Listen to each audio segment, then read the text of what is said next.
純正オーディオ取り付け時にグローブボックスを何度も外していたらプラスチックが折れてしまいました。余計な修理が増えてしまった。修理やっていきます。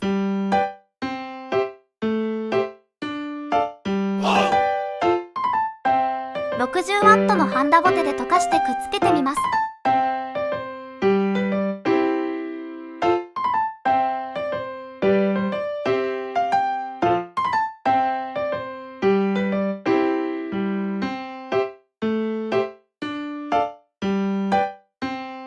なかなか溶けないな。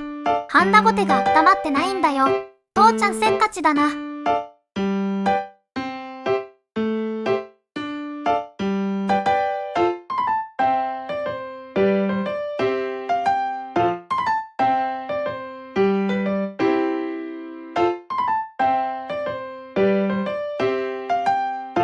くっついたけど溶かしたところがへこんでしまったね。そこは想定内なのだ。3D プリンタの材料を溶かしてつけていくよ。この材料は ABS 樹脂です。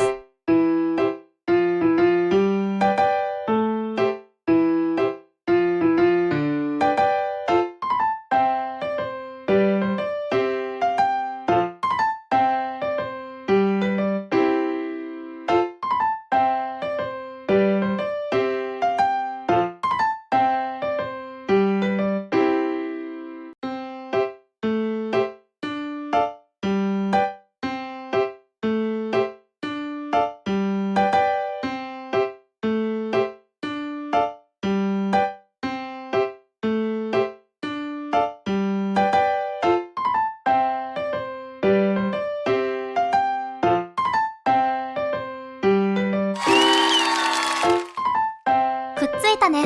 強度は大丈夫かな。早速取り付けてみよう。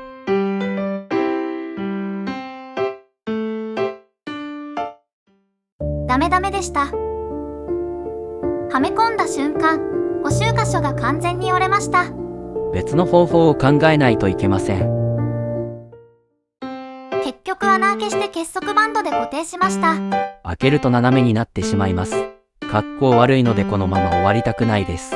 穴を開けちゃったからこのグローブボックス使えないんじゃないの。そこまで考えてなかった。どうすんだよ父ちゃん。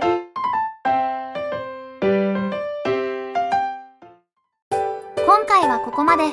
最後まで見てくれてありがとう。チャンネル登録と高評価してくれると嬉しいな。またね。